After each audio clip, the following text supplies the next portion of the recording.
Ce soir, par la grâce du Seigneur, je vais essayer de conclure sur qui doit payer la dîme.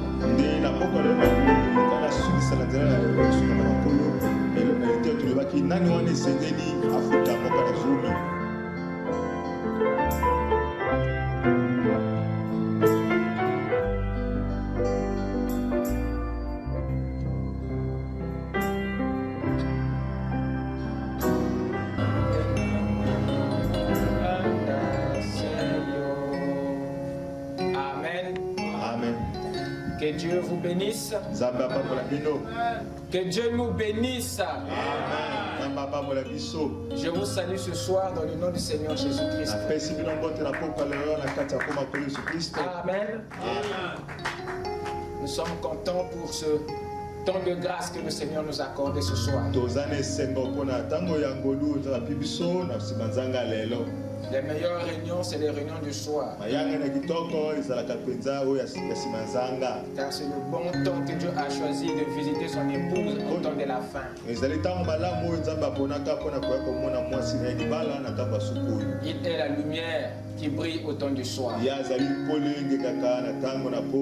Cette lumière qui a brillé au commencement,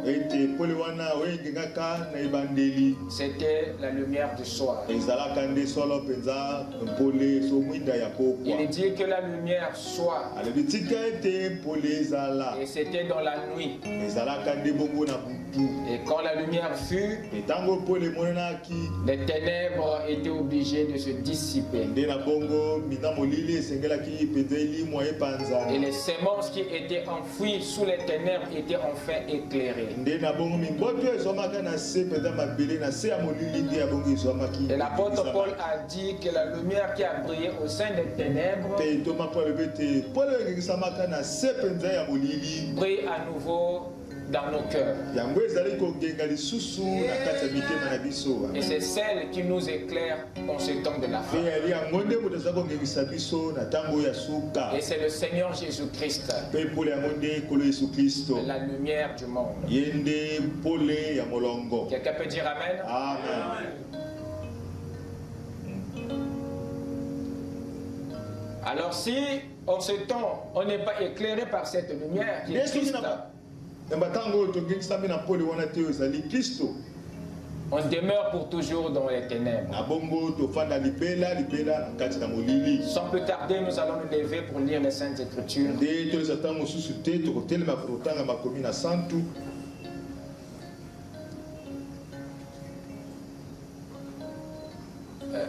Le diapo n'est pas activé.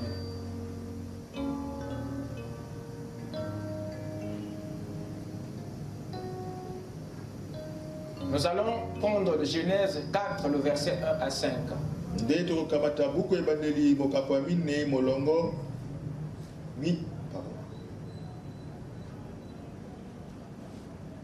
Genèse 4, verset 1 à 5.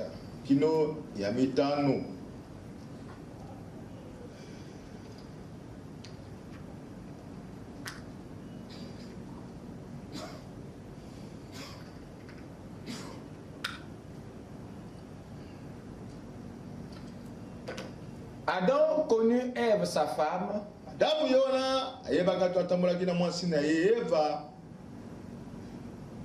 Elle conçut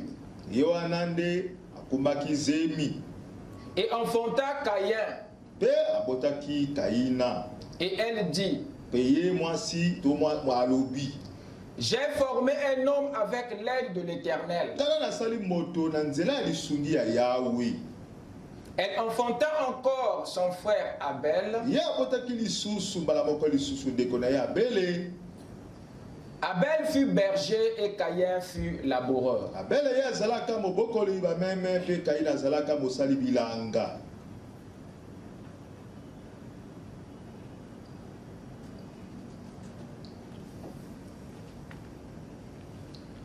Au bout de quelque temps,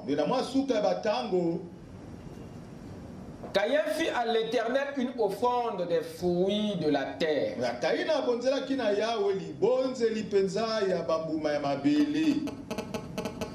Et Abel de son côté en fit une des premiers-nés de son troupeau et de leur graisse.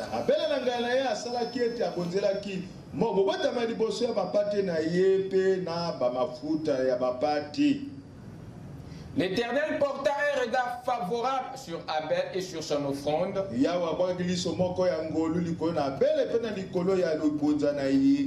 Mais il ne porta pas un regard favorable sur Caïn et sur son offrande.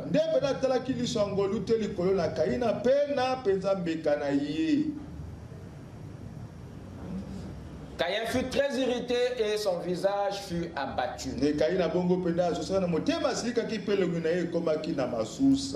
Amen. Amen. Prions le Seigneur.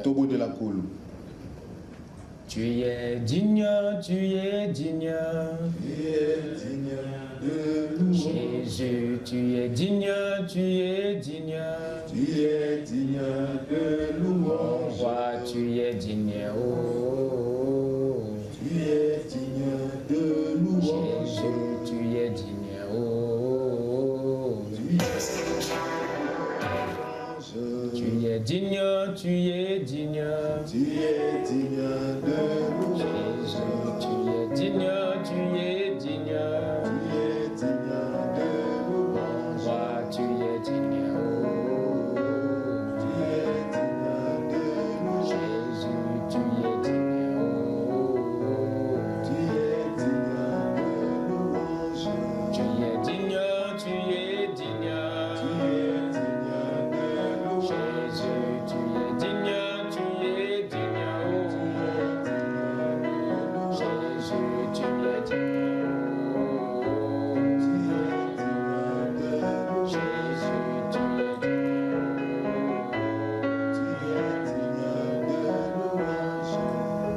Seigneur Dieu Tout-Puissant, nous voici à nouveau dans ta présence,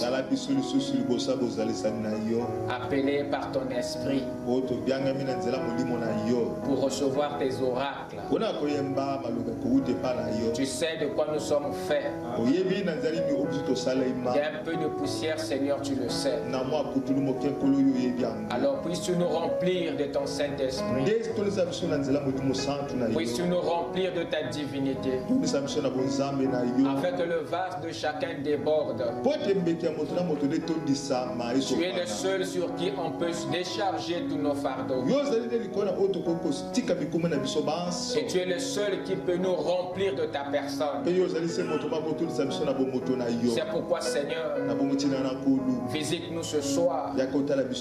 Console-nous par ta présence. Et ouvre notre entendement, afin que tu sois celui qui se meut dans nos cœurs. Ne nous laisse pas repartir tel que nous sommes venus.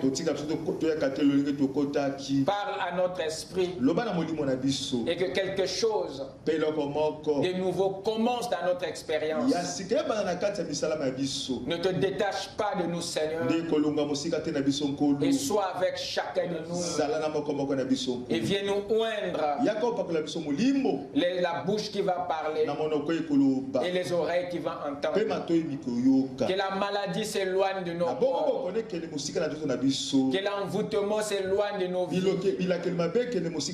Viens nous sceller de ton sceau, afin que le diable recule et que ton peuple marche en avance.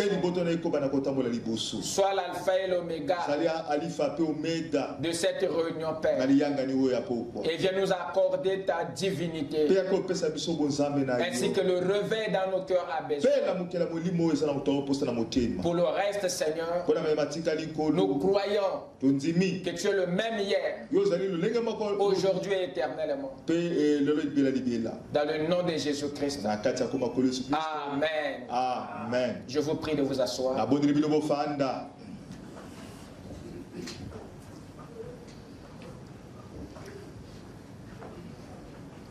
Ce soir, par la grâce du Seigneur, je vais essayer de conclure sur qui doit payer la dîme.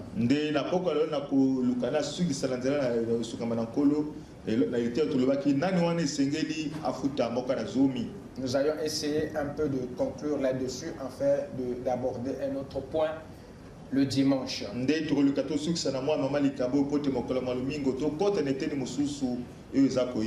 Qui doit donc payer la dîme? Vous êtes prêts? Vous êtes là? Amen. Nous avons dernièrement évoqué deux grandes dimensions en rapport avec la dîme.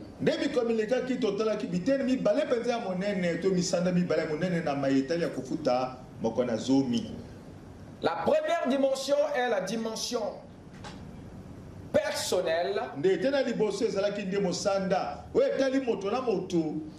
Et la deuxième dimension était la dimension nationale.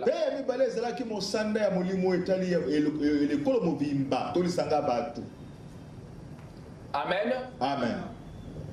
Et dans la dimension personnelle,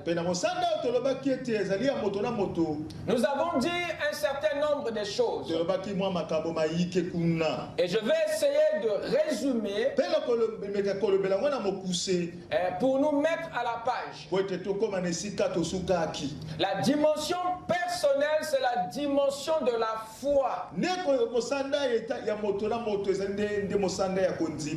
La dimension de la conviction ou de la révélation spirituelle personnelle.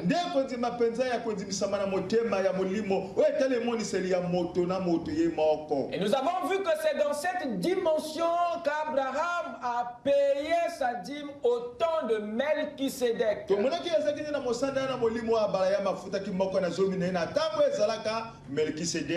Car la dîme n'était pas une loi à son époque. La dîme n'était pas une loi au temps d'Abraham. Mais elle était une révélation. Elle était une inspiration. Et ceux qui la payent dans cette dimension la font non par obéissance à une loi, mais par obéissance à une conviction, par obéissance à une révélation. C'était là le cas des patriarches Abraham et Jacob. Est-ce que vous vous souvenez? Vous êtes là? Amen. Nous avons ici dans la Bible une écriture qui peut nous dire assez là-dessus. Genèse 28, verset 18 à 22.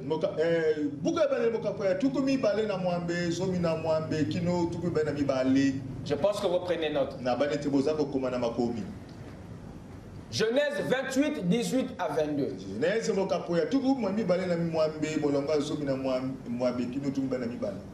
Et Jacob se leva de bon matin. Il prit la pierre dont il avait fait son chevet. Il la dressa pour monument. Et il versa de l'huile sur son sommet.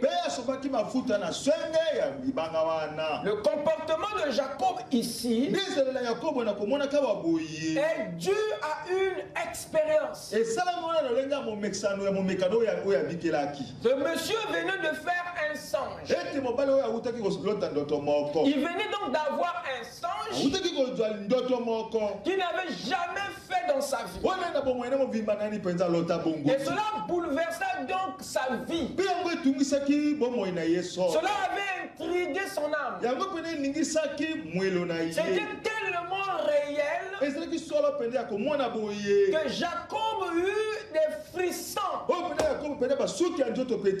Et à son réveil, Jacob réagit. Alors qu'est-ce qu'il fit? Il dressa donc un monument. Il prit une pierre et il le plaça là et versa de l'huile. Et tout ce comportement, c'est à cause du songe qu'il vient de faire. Et je vous apprends que ce n'était pas simplement un songe, mais c'était une expérience. Alors la Bible dit, Jacob donna à ce lieu le nom de Bethel. Mais la ville s'appelait auparavant Luz. Jacob fit un vœu. Qu'est-ce qu'il amène à faire un vœu? C'est ces songes. C'est cette expérience. C'est ce contact de son âme avec quelque chose. Alors ça commence à l'inspirer des actes. Ça commence à l'inspirer des choses. Ce dernier commence à se comporter comme jamais auparavant. Alors Jacob fit un vœu. Il dit, si Dieu est avec moi et me garde pendant ce voyage que je fais, et s'il me donne du pain à manger et des habits pour me vêtir, et si je retourne en paix à la maison de mon père, alors l'Éternel sera mon Dieu. Cette pierre que j'ai dressée pour monument sera la maison de Dieu. Et je te donnerai la dîme de tout ce que tu me donneras. Vous dites amen? Depuis que ce garçon est garçon, à aucun moment de l'histoire où Jacob avait eu la pensée sur la dîme, depuis Abraham, personne n'en a parlé. Et Jacob ici, c'est l'arrière-petit-fils d'Abraham. Est-ce que vous me suivez? Mais lui ici, il a maintenant la pensée de la dîme. Mais c'est venu d'où? C'est venu d'une expérience. Et c'est là maintenant qu'il a eu la pensée. Jacob a eu une conviction dans la chose. Mais pourtant son arrière-grand-père l'avait fait. Mais jusqu'à ce que Jacob a eu une expérience, jusqu'à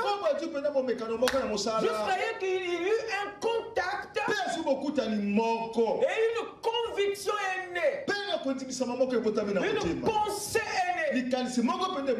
Et quand il promet ici, c'est par révélation.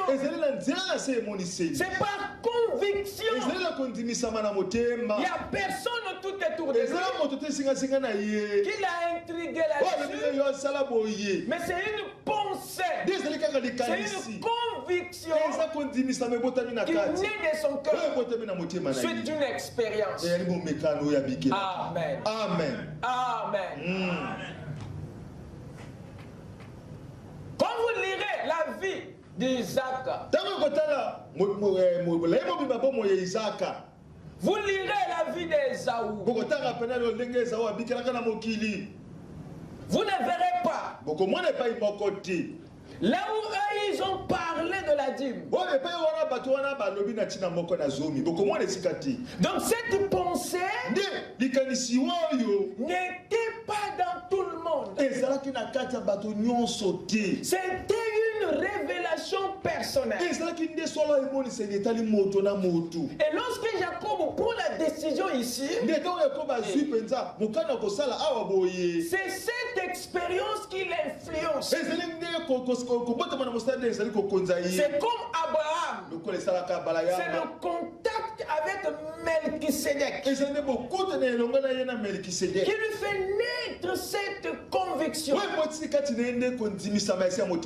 Et Jacob ici, c'est ce contact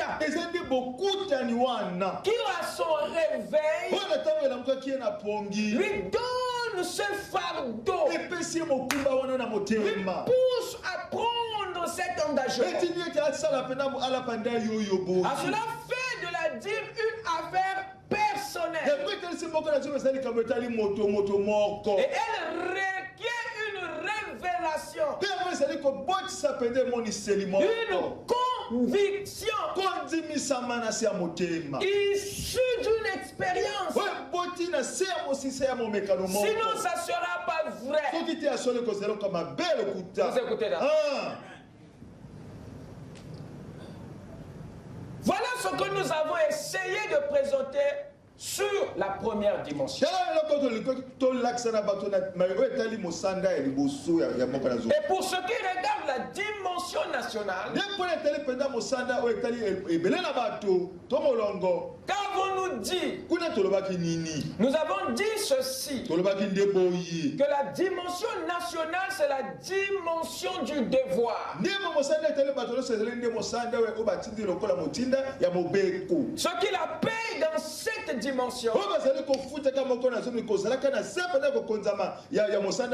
la paye non par conviction,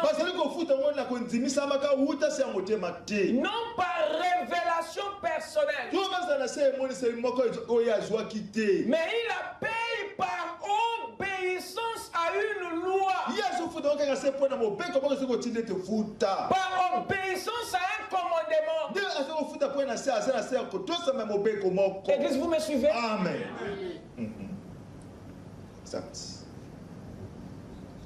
C'est dans cette dimension nationale que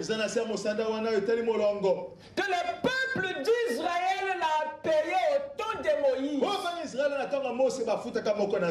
au temps des prophètes.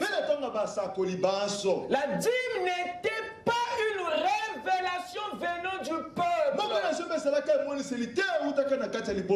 mais elle était une recommandation de Dieu dans la loi. C'était un commandement venant de Dieu vers le peuple. Ce n'était pas une inspiration du peuple vers Dieu. Est-ce que vous me comprenez? Donc le peuple ici l'a payé parce qu'il y avait une loi qui était donnée. Donc c'est pas par conviction. C'est pas que le peuple qui a été inspiré. C'est Dieu qui a recommandé. C'est Dieu qui a commandé. Et le peuple s'est aligné. Il n'y avait pas une conviction, mais plutôt l'obéissance à une loi qui a été dictée, établie par l'Éternel. Donc que tu en aies la révélation ou pas, que tu en aies une inspiration ou pas, que tu en aies la conviction ou pas, l'Éternel a parlé. Et c'est une loi, tu obéis. Vous écoutez ça? Et c'est dans cette dimension nationale que le peuple l'a payé. Quand Dieu décrète la loi, ce n'est plus pour une personne. La loi a été établie pour la nation, pour le peuple. Vous écoutez ça? Amen. Donc la dîme n'était pas seulement une affaire individuelle. temps d'Abraham et de Jacob. Mais elle est aussi une affaire nationale. Amen. Amen. Donc elle se donne par conviction ou par devoir. Je parle à quelqu'un. La dimension nationale. Deutéronome 14, verset 22. Lisons avec moi. Je veux me rassurer que je me suis fait très bien comprendre. Et que vous ayez des écritures et que vous puissiez compléter votre compréhension sur la leçon.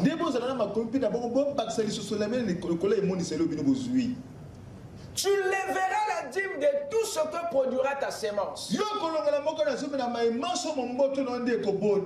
ce que rapportera ton champ chaque année. Ici, c'est Dieu qui ordonne. Ce n'est pas une proposition. Dieu ne suppose pas. Dieu ordonne. C'est une impérative. Tu les verras. Il n'y a pas une contre-proposition. Il donne un ordre. Donc le peuple l'a donné suite à ça. Vous avez ça? Lévitique 27. Le verset 30. Il ajoute toute dîme de la terre, soit des récoltes, soit du fruit des arbres, appartient à l'Éternel. C'est une chose consacrée à l'Éternel. Amen. Amen. Ça vient renforcer la loi. Lévitique 27, allons au verset 32. Toute dîme de gros et de menu bétail, de tout ce qui passe sous la houlouette, sera une dîme consacrée à l'Éternel. Donc, comprenez que ce que l'Éternel dit ici, ce sont des ordres qu'il donne. Il n'y a rien de tout ceci n'a commencé dans l'esprit du peuple. Rien. Mais c'est Dieu qui établit. Il exige. Il ordonne. Vous êtes avec moi? Amen. Et il s'adresse ici à son peuple. Malachie 3. Lisons à partir du verset 8 à 9.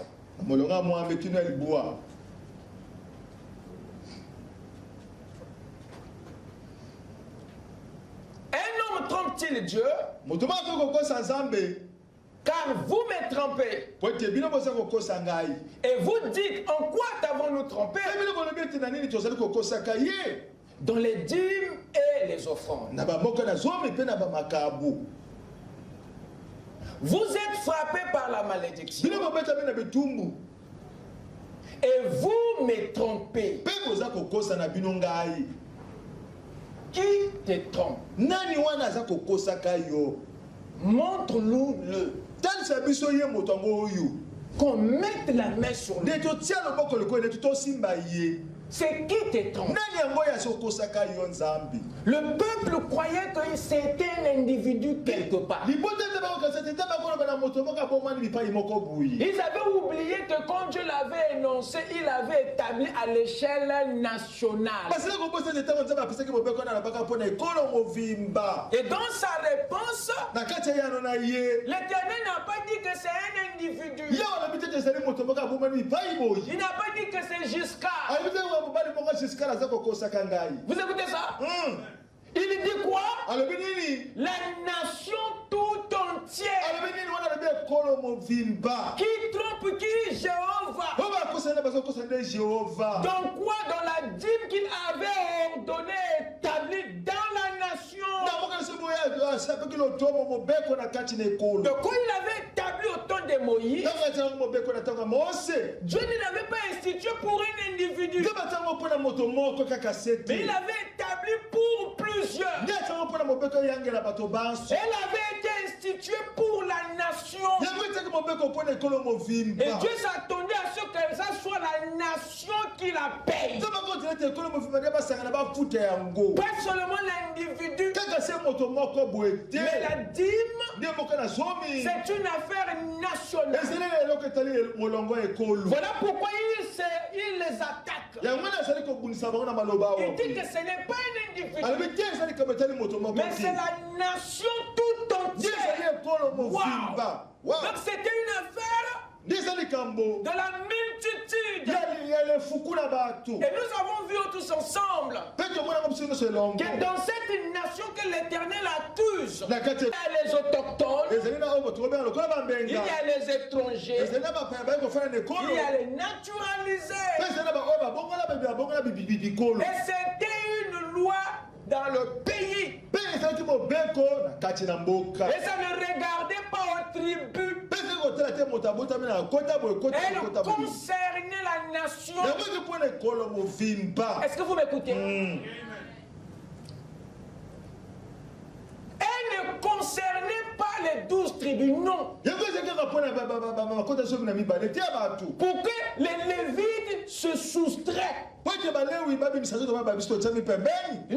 monsieur. Les Lévites n'étaient pas une tribu épargnée. Tous étaient concernés à la dîme. Parce que la dîme n'est pas une loi religieuse. Mais c'est une loi de la Constitution. C'est une loi nationale. Ça n'a rien à voir avec tes antécédents religieux. C'est comme les articles de la Constitution. Que tu sois pygmée, que tu sois je ne sais pas d'où, aussi longtemps que tu vis dans le territoire du Congo, tu es victime des lois de la Constitution. Ces lois s'appliquent à toi. Peu importe le coin où tu vis, peu importe les tribus auxquelles tu appartiens, mais la Constitution concerne tous ceux qui habitent. Ces lois-là doivent être respectées. Et par les autochtones, et par les étrangers. C'est les lois du pays. Tu ne vas pas dire que moi je vis pour moi à Malouette. Je ne suis pas concerné. Ou je suis pour moi pygmée. Non, non, non. Quand un pays évoque sa constitution, ça couvre le territoire national. N'est-ce pas vrai? Amen. Ainsi était la dîme. Ainsi était la dîme. Parce que Dieu ne peut pas attaquer la nation si la dîme était instituée pour une personne. Mais s'il attaque la nation, c'est parce qu'elle était nationale. Quelqu'un peut dire Amen? Amen. Ce qui est une révélation au temps des patriarches est devenu un commandement au temps des 12 tribus. La dimension de la révélation était celle des patriarches. La dimension de la loi est celle de la nation. Ou du peuple d'Israël. Les patriarches l'ont payé par conviction personnelle. Mais la nation ici la paye par commandement. Est-ce que vous me suivez? Amen. Qu'est-ce que nous constatons? Il y a un devenir. Il y a une mutation. Il y a un progrès. Ce qui était une révélation hier est devenu un devoir aujourd'hui. Ce qui était une foi au temps des pères est devenu une loi au temps des enfants. Maintenant, la question que nous nous demandons aujourd'hui est celle de savoir qu'est-ce qu'elle est devenue au temps de l'Église. Une révélation ou un commandement. L'Église est victime de quelle partie? Parce qu'au temps d'Abraham était personnelle. Elle était une conviction. Au temps des 12 tribus, au temps de la nation d'Israël, elle était devenue une loi. Maintenant, au temps de l'Église, elle devient quoi? L'un ou l'autre? Où est-ce qu'on se trouve? Quelqu'un m'écoute? Amen. Qu'est-ce qu'elle est devenue aujourd'hui? Une révélation ou un commandement? Voilà la bonne question qu'il faut se poser. Quelqu'un m'écoute? Amen. C'est ce point que j'aimerais traiter ce soir.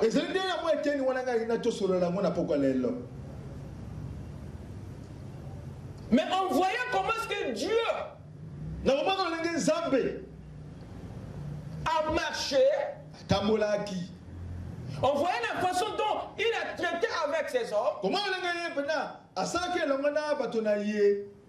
Il est difficile à l'Église d'échapper à ces dimensions. Il nous sera difficile, mes chers amis, de se soustraire à ces deux dimensions de la dîme. Autant que nation spirituelle de Dieu. Il n'y a pas moyen d'éviter l'autre pour entrer dans l'autre. Autant que nation spirituelle, c'est sur nous où tout ce qui était naturel s'accomplit. Si je ne paye pas ma dîme par conviction aujourd'hui, Dieu ne me laissera pas jusqu'à ce que je l'aurai payé au moins par commandement. Je parle à quelqu'un? Si tu ne la payes pas par révélation, tu la payeras par devoir. Si tu ne la payes pas par la foi, tu la payeras par la loi. Vous écoutez ça? Amen. Les impôts que vous payez là, est-ce que votre cœur est consentant? C'est par les textes, c'est par la loi. Vous écoutez ça? Et Dieu a coincé l'église dans les deux.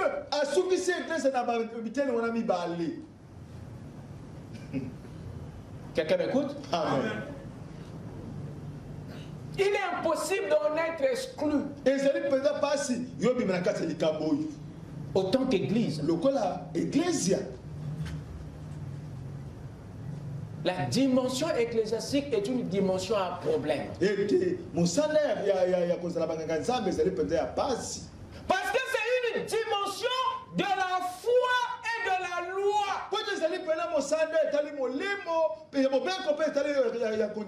C'est ici où Dieu a uni la conviction au commandement.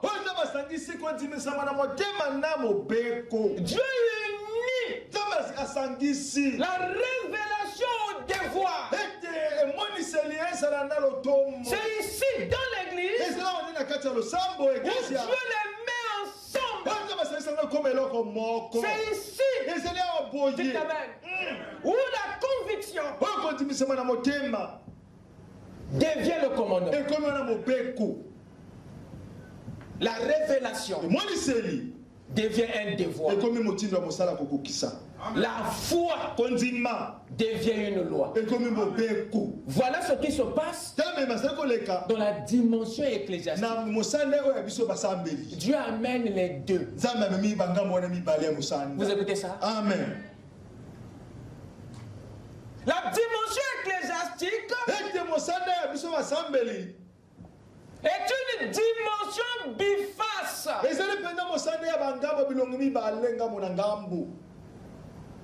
Là où la foi devient la loi, la conviction devient le commandement, la révélation devient un devoir. C'est la dimension des deux dimensions. La dimension ecclésiastique, c'est la dimension de la révélation et du devoir. C'est la dimension de la foi et de la loi. C'est la dimension de la conviction et du commandement.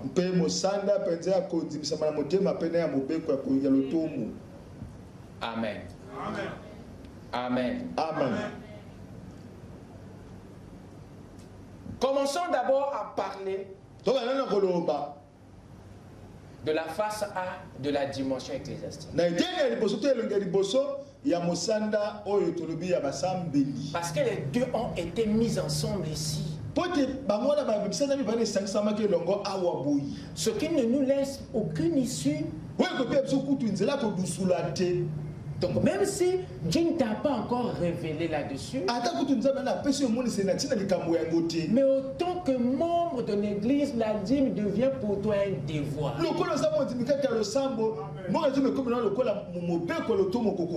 une conviction, hein? Pas une révélation. Tu ne la payes pas parce que tu es convaincu.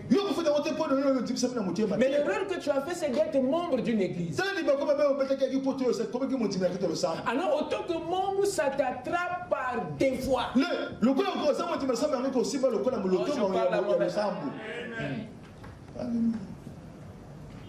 On n'a pas d'issue. Le seul issue, c'est de ne pas être membre. Et en étant membre, en n'étant pas un membre d'une quelconque église, alors tu t'exclus de ce devoir. Sans pourtant aller plus loin. Alors, n'étant plus membre d'une église, tu deviens qui et quoi? Tu me diras, je suis toujours chrétien. Avez-vous vu un chrétien qui ne paye pas la dîme? Alors, frère madame dit que la dîme est essentielle à l'expérience chrétienne. Donc, n'étant pas membre d'une église, mais aussi longtemps que tu es chrétien, ça te poursuit. Oh, je parle à moi-même. Donc, il n'y a pas un mur que tu vas trouver. Ça t'attend de l'autre côté.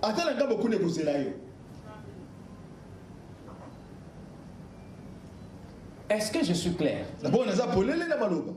Amen. Église, vous me comprenez? Amen.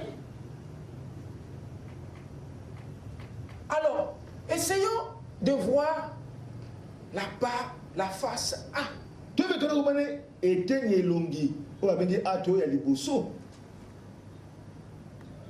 Le côté de la révélation.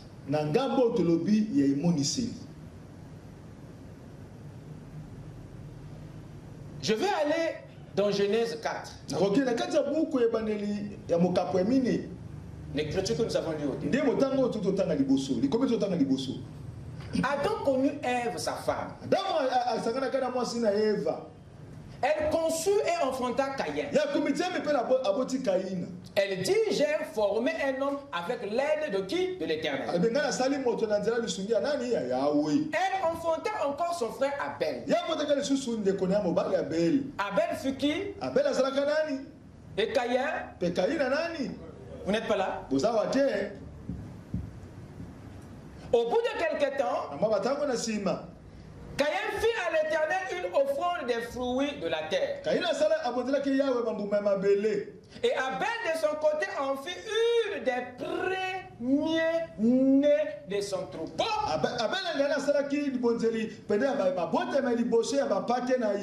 Et de leur graisse. L'Éternel porta un regard favorable sur Abel et sur son offrande. Mais il ne porta pas un regard favorable sur Caïn et sur son offrande. Caïn fut très irrité et son visage fut comment? Amen. Amen. Nous avons ici deux personnages au centre de cette scène. Caïn et qui? Abel. Ces deux personnes, ont selon la Bible apporté chacun une offrande.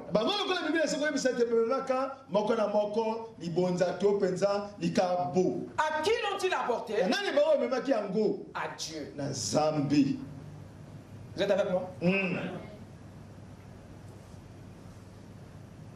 Est-ce que ce verset, est-ce que ces versets que vous venez de lire avec moi, est-ce que ces versets nous parlent de la dîme? Je vous pose la question. Est-ce que ces écritures nous parlent de la dîme? La Bible nous parle des offrandes que ces deux garçons ont apporté à qui? N'est-ce pas vrai? Elle ne parle pas de la dîme. Mais ces écritures parlent des offrandes. Vrai ou faux? Disons ce que dit la Bible. Amen. Disons amen à l'écriture. Amen. Croyons ce qui est dit ici. Dites amen. Amen. Ici, on ne parle pas de la dîme. On nous parle des offrandes que ces deux garçons ont apportées à Dieu. Mais écoutez ce que dit votre prophète. C'est là le problème. Apprenons à marcher avec les deux. Amen. La Bible. Ne prenez pas l'un pour abandonner l'autre. Ne prenez pas l'autre pour abandonner l'un. Prenez les deux et vous aurez le chemin. Vous écoutez ça? Frère Branham a lu la même écriture que vous et nous ce soir. Mais regardez maintenant ce qu'il nous apprend. Vous êtes avec moi? Dans le seul lieu d'adoration de 1965,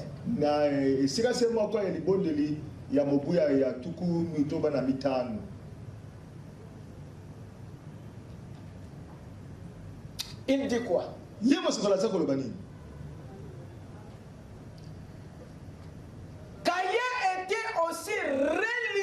Abel. Ils ont tous deux construit quoi? Les autels.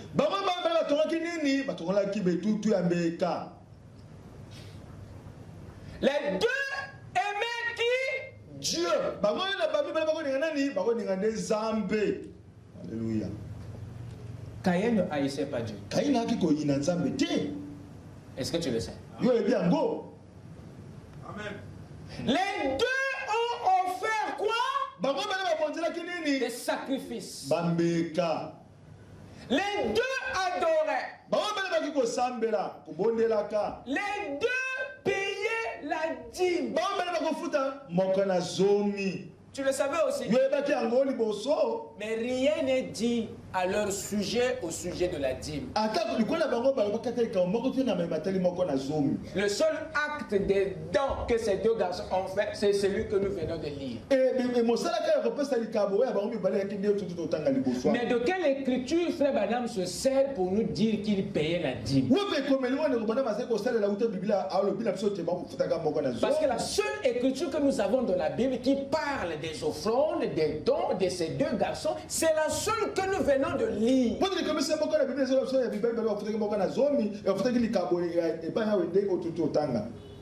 Vous êtes avec moi?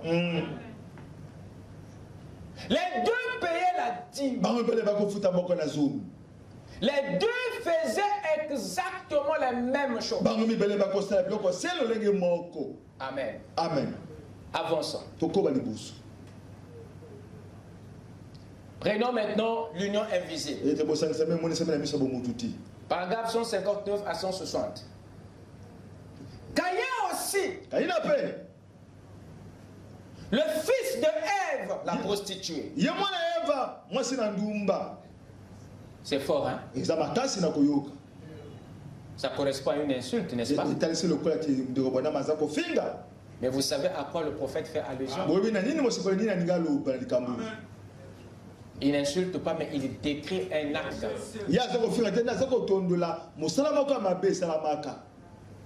Caïn était très religieux. Il a bâti des hôtels. Il a offert des sacrifices. Il a payé ses dîmes. Donc Caïn, comme Abel, les deux payaient la dîme. Bon, maintenant toi qui m'écoutes aujourd'hui, quelle est l'écriture biblique que tu vas présenter au monde pour démontrer que Caïn et Abel payaient la dîme?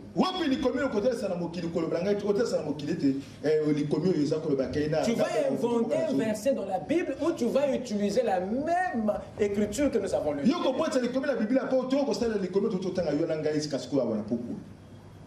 Mais il y a une chose que vous devez comprendre.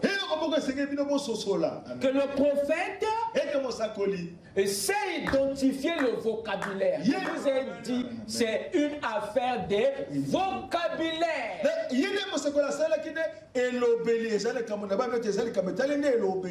Donc quand Frère Branham lit, il comprend de quoi il s'agit en d'autres termes. Bon, vous voyez, c'est pas dire, mais Frère Branham voit dans offrande un vocabulaire similaire à la dîme. Bon, lui, le prophète l'a vu. Et toi? Il y a un problème de vocab. Voilà pourquoi j'ai enseigné ça. Pour vous sortir de la religion qui attend. Tu ne vois pas. Il n'y a pas la révélation. Gloire soit rendue à Dieu. Qui est venu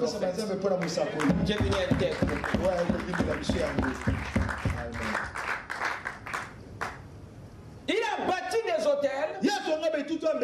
offert des sacrifices, payer ses dîmes, et fait tout ce que n'importe quel autre homme religieux aurait fait. Selon Frère Branham, cette offrande que ses enfants avaient faite n'était pas une simple offrande comme on le pense, mais c'était aussi la dîme. Vous écoutez ça? Amen. Donc dans cette offrande, il n'y avait pas que l'offrande. Mais dans cette offrande, Frère Branham a vu aussi la dîme. Pour lui, c'est un vocabulaire qui fait aussi office d'autre chose.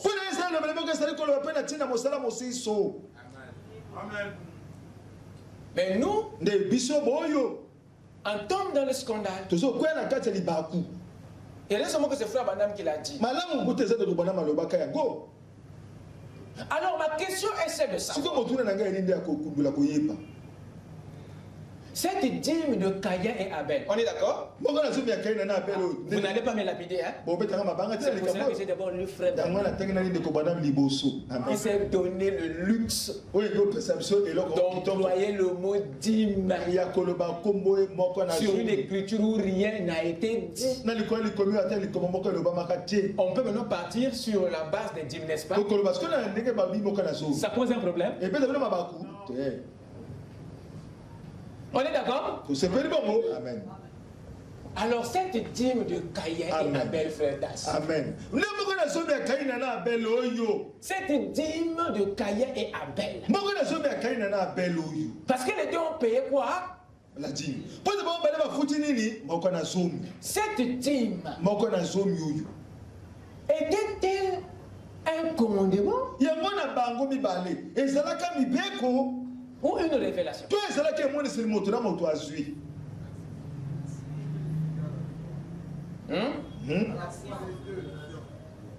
Yes.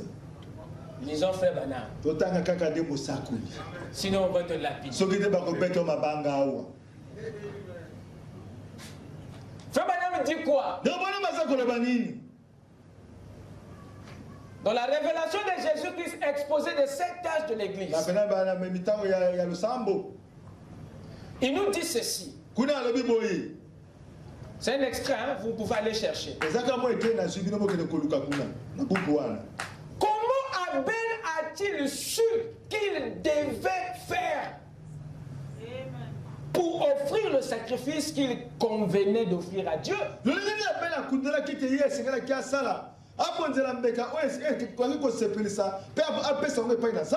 Comment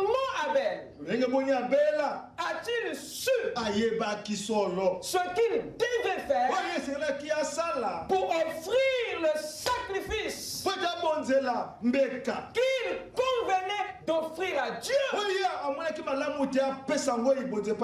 Il a reçu par la foi la révélation du sang. Caïn n'a pas eu une telle révélation. Pourtant, il avait reçu quoi? Le tomo.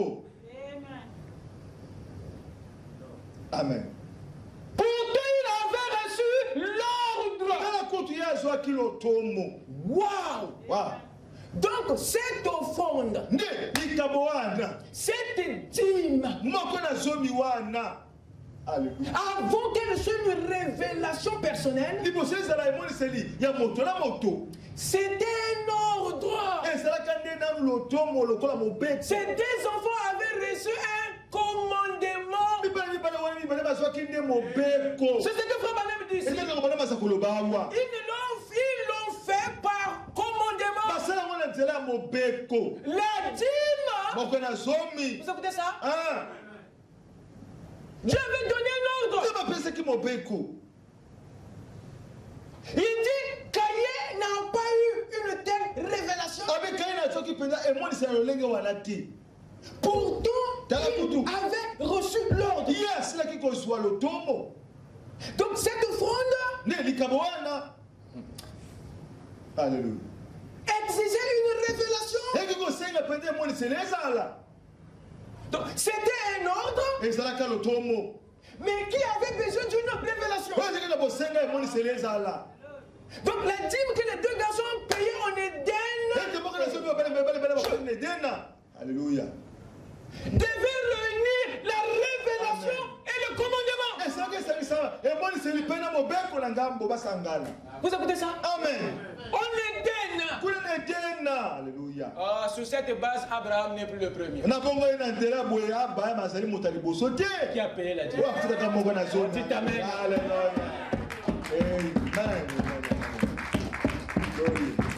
Tout change. Abraham n'est plus le premier. Qui a eu la révélation? Vous écoutez ça? Les premiers qui furent concernés avaient reçu un commandement. Mais Abel, Alléluia. il a ajouté au commandement la révélation. Voilà pourquoi Dieu a aimé. Il a accepté. Parce qu'il n'y avait pas qu'un ordre auquel Abel avait obéi. Mais il en a eu aussi quoi? Voilà pourquoi Dieu était content. Vous écoutez ça? Nous avons vu seulement la révélation, aussi un ordre. En Éden, la dîme était une révélation et un commandement. Que le Seigneur vous bénisse.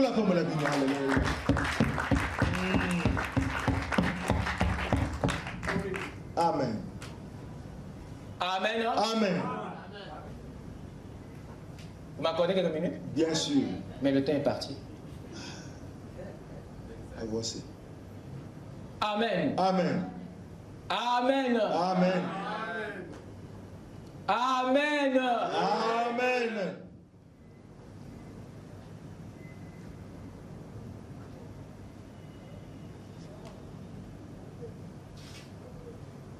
Je termine en 2 minutes.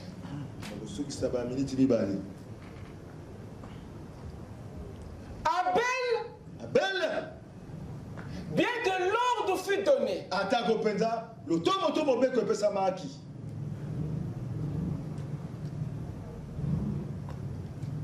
Caïn, selon Frère Branham, avait reçu aussi le même ordre de donner la dîme.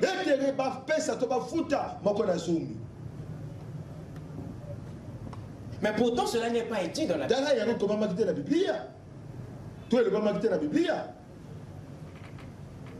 Qu'est-ce que Abel a fait pour être agréé?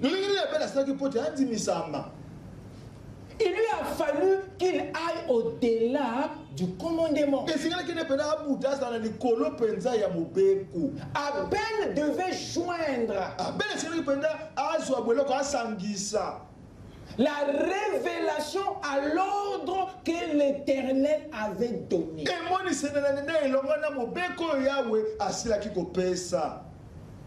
Il devait joindre la conviction. Il devait avoir la conviction au commandement qui lui avait été donné. Il n'est pas parti avant d'en avoir la révélation. Parce qu'il avait compris qu'en Éden, ici, Dieu n'a pas seulement besoin que nous agissions parce qu'il a dit.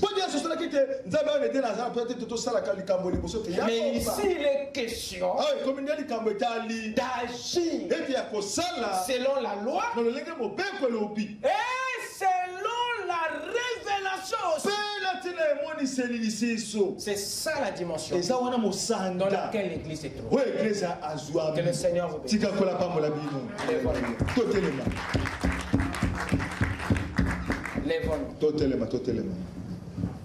Nous avons commencé en retard et le temps est vraiment parti. Donc ma conclusion, je vais l'achever le dimanche. De grâce, venez vraiment à temps. Venez à temps le dimanche. Parce que si on peut commencer à temps, ça me permettra de finir ma conclusion et d'introduire quelque chose pour la nouvelle semaine. Mais le retard nous empêche vraiment de finir ce qu'on avait commencé. Donc dites à ceux qui ne sont pas venus, dimanche d'être vraiment à temps. Amen. Amen. Avec nos têtes inclinées. Ma richesse et ma gloire et ma félicité, ô Jésus Seigneur, crois que tu m'as racheté, rempli de confiance en toi, divin Sauveur. Je vis dans l'espérance et je marche sans peur. Ma richesse et ma gloire et ma félicité, ô Jésus, Seigneur, moi, que tu m'as racheté, rempli de confiance en toi, divin Sauveur. Je vis dans l'espérance et je marche sans peur. La la la la la La la la la la la la la la la la la la la. Rien ne te laisse oublier. Oh, rien ne guérit les cœurs, sinon les maîtrises et le sang du Sauveur. Oui, Jésus seul lave de toute iniquité et procure à l'esclave l'heureuse liberté. La la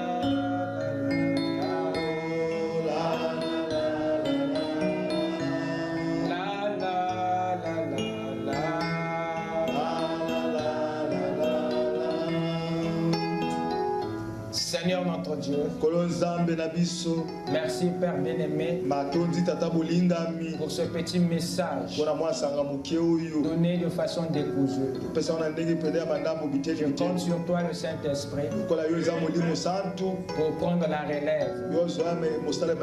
Car c'est toi le véritable enseignant intérieur.